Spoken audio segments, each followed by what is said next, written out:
Welcome to Hannity. Buckle up. Tonight, a system-wide meltdown at our southern border. This is real.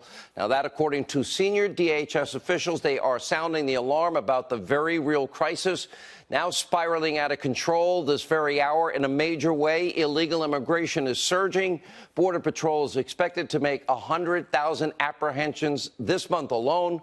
The majority of those taken into custody are family units or accompanied minors. One senior official telling Fox News tonight that the volume of migrants is unsustainable. Major ports of entry are now facing serious backlogs. Hundreds of trucks delivering important cargo wait around to be processed. U.S. border personnel are overwhelmed tonight. Cartels, drug traffickers, human traffickers are now more dangerous than ever, in more danger. When you think about it, putting us in more danger. And get this, it's about to get worse. Another massive migrant caravan is on the way. We are literally at a breaking point, which is why the president is standing by his pledge. He may have to close the southern border completely. Let's take a look. Mexico, I said I'm closing, and I really wanted to close it. But now Mexico is saying, no, no, no, first time in decades. We will not let anybody get through. And they've apprehended over 1,000 people today at the southern border, their southern border. But they don't want the border closed. And you know who else doesn't want the border closed? The Democrats. They don't want the border closed. And I agree, it's going to be a big toll. But trade and commerce and making money for our country, it's all very important. But to me, the most important job I have is the security of our country, even more important than those other things that I talk about a lot. It is also why this weekend the president cut off U.S. aid to 3 countries. On this program, we have been raising serious concerns about this very real crisis on our southern border for years. It's worse than ever, and for good reason.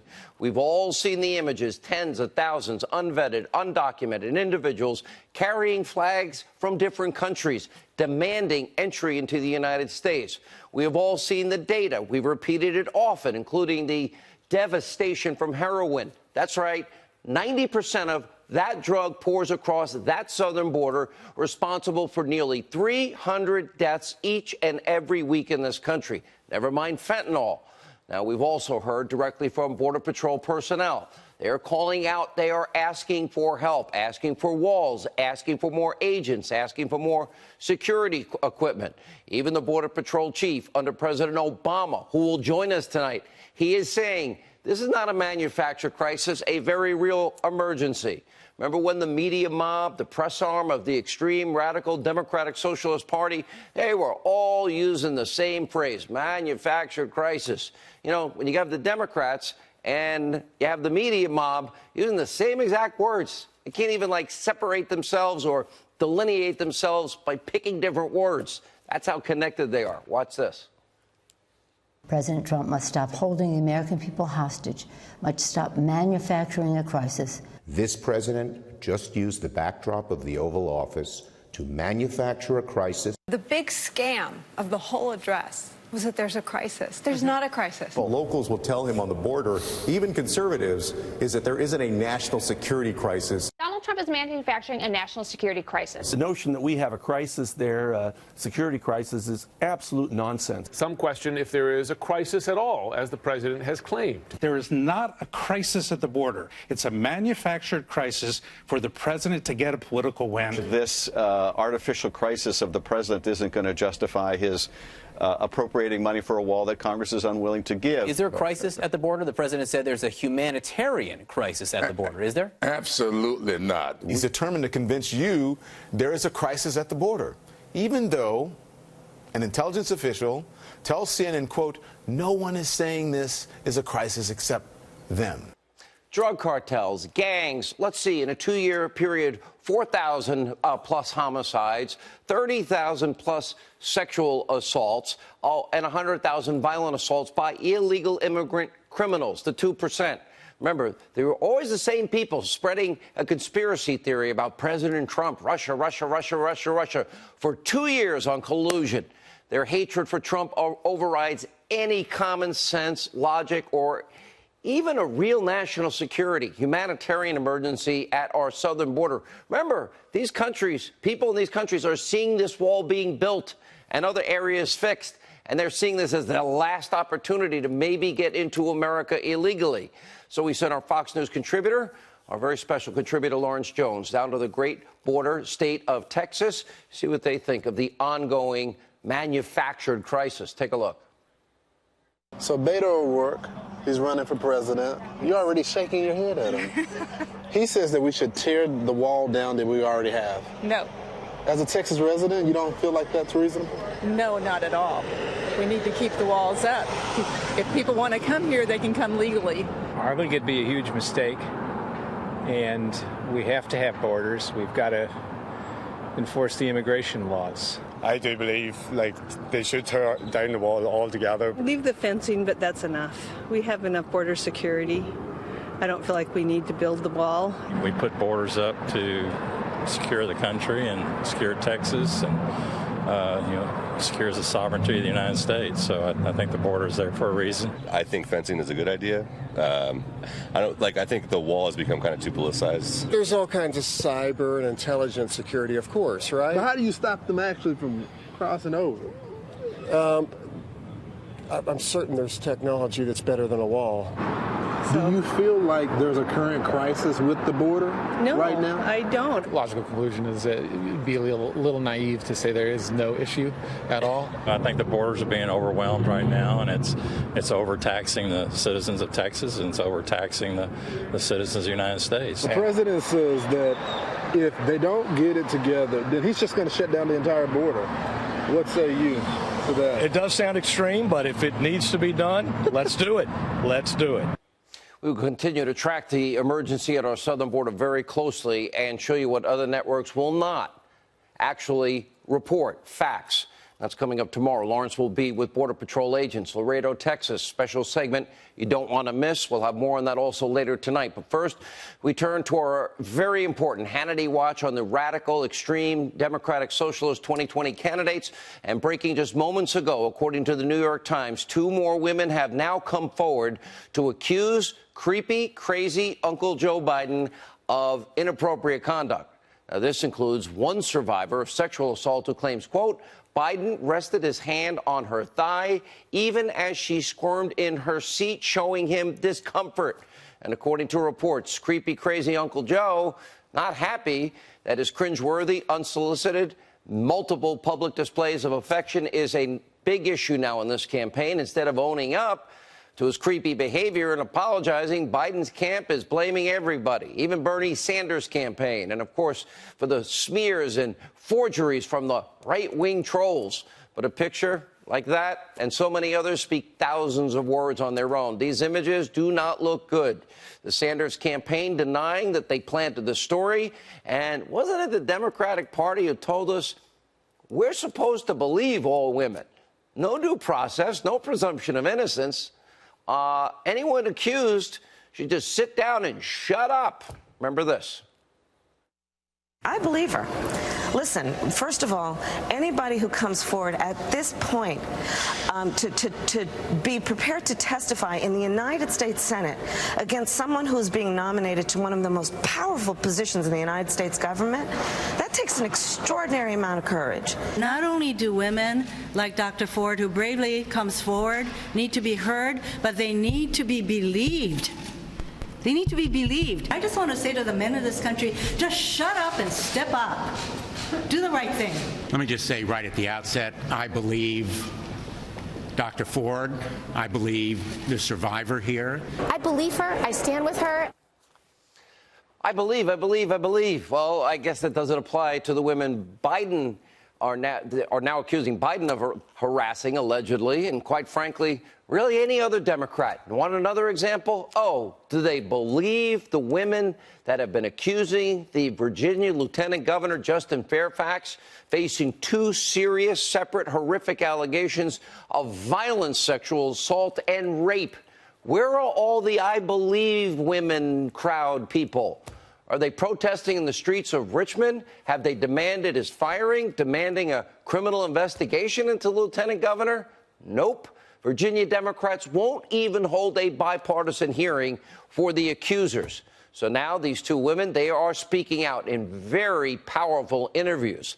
Last night, we first showed you this clip from Vanessa Tyson. Take a look. He's pushing down, and I couldn't hold my neck up. And I didn't know what was going on. I honestly didn't know what was going on. And then the next thing I know, like, my head is, like, literally in his crotch.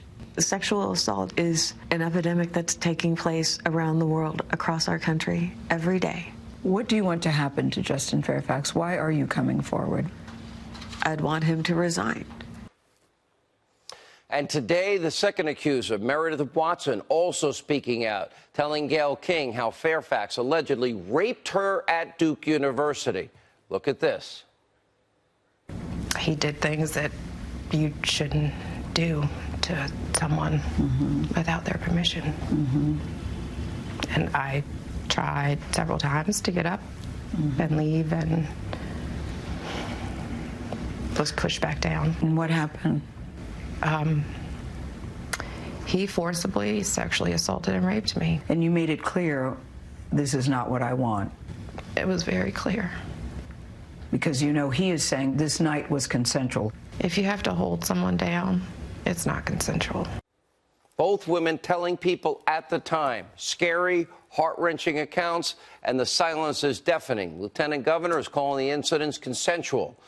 We on this program, we're going to be consistent, believing in due process, believing in the presumption of innocence, but we also take these allegations very seriously. By the way, we commend Gayle King for doing the same. And even the Republicans, for once, they actually did something right with Professor Ford. They treated it with the seriousness it deserved. They gave a hearing, and they gave a response for Justice Kavanaugh in those hearings.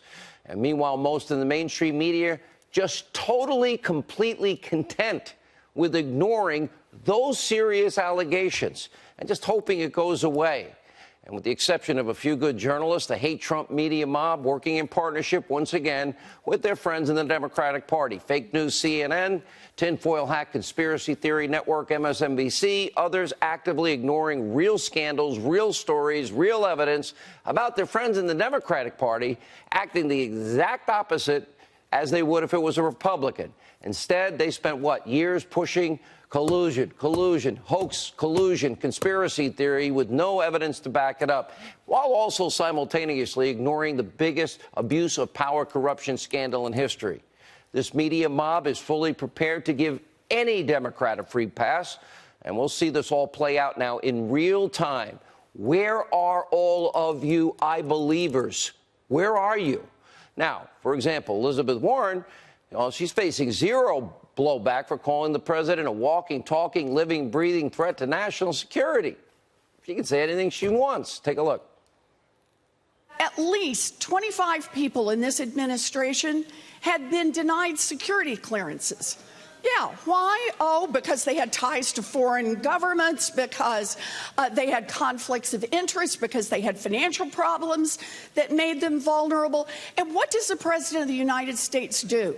Instead of saying, hey, whoa, my responsibility is to watch out for the American people, no. These are friends. These are people with money and with connections. And the answer was just ram them on through. You know, the Trump administration is a walking, talking, living, breathing threat to national security. Really, Senator? I think save the lectures, because you've been faking your background for decades and taking advantage of something that wasn't true. Walking, talking, living, breathing embarrassment. That would be you to the people of Massachusetts and the country. Let's not forget two other serious embarrassments of the Democratic Party. New York Senator Kirsten Gillibrand is on a quest to end the Electoral College. So that means places like New York and California, they'll have more power. And so, too, is Beto Bozo O'Rourke, actually compared the Electoral College to slavery.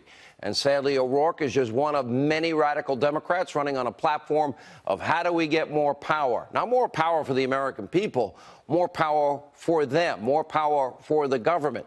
more power for a few concentrated. Let's see, the people in Washington, New York, New Jersey, let's see, Illinois, they're going to get to decide every president? I don't think a lot of states are going to want to be participants in that. Power over your wallets, power over your business. They'll tell you how to run it. Power over your health care, power over your property rights, your gun rights, power over your life.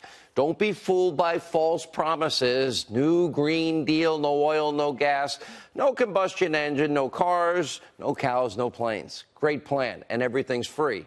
The future of America as we know it is now at stake, okay? It's that serious. Before we get to our guests, we have one more important breaking story at this hour tonight. We're now learning, according to the Daily Caller, that George Soros' back group paid firms tied to Fusion GPS and Christopher Steele nearly $4 million in 2017 to provide research into government entities. That's roughly 3 times what the DNC and the Clinton campaign paid in 2016. And the outcome is the same. Collusion, let's see, a 9-month FBI report, 2 congressional investigations, and yes, the Mueller report. Definitive, no collusion, a hoax.